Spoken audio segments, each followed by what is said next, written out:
ત્રણ વસ્તુ દુર્લભ છે જગતની અંદર, ખૂબ કઠિન છે.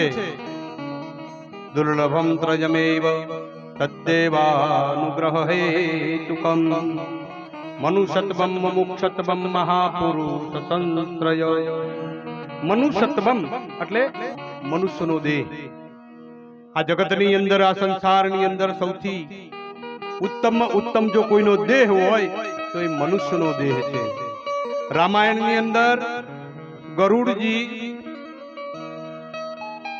કાગભૂષુંડી ગરુડજીને પ્રશ્ન કરે કે મહારાજ, આ જીવોની અંદર, આ ભૂતોની અંદર સૌથી ઉત્તમમાં ઉત્તમ દેહ કોનો?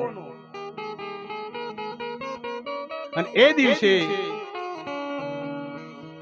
રામાયણની ચોપાઈની અંદર જવાબ આપતા કહે, બડે ભાગ મનુષ્ય તન પાવા સુર દુર્લભ સબ ગ્રંથ હી ગાવા.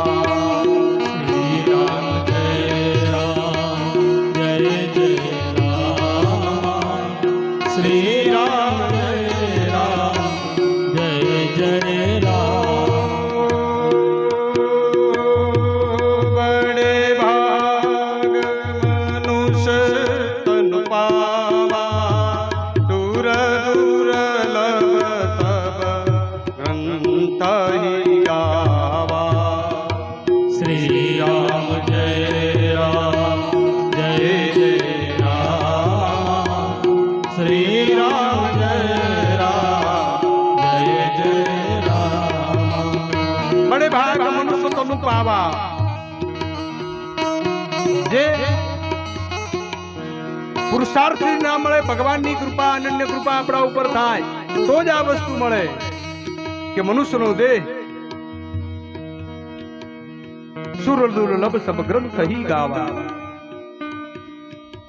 આ દેહ આપણને જે મળે ને પરમાત્માની કૃપાથી મળે.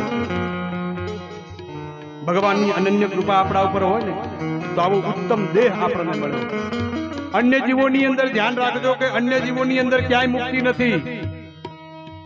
બીજા જીવોની અંદર, પશુ પંખીમાં, બીજા જીવોમાં ક્યાંય મુક્તિ નથી.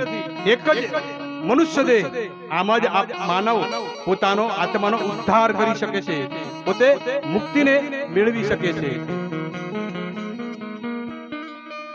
પણ એની પાછળ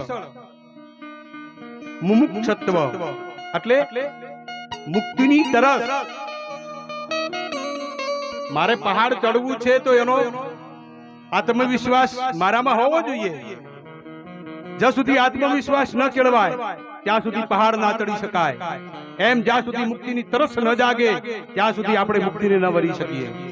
અને મુક્તિની તરસ મેળવવા માટે મનુષ્યત્વમ મુમુક્ષત્વમ. મનુષ્યત્વમ એટલે માનવ દેહ, મુમુક્ષત્વ એટલે મુક્તિની તરસ.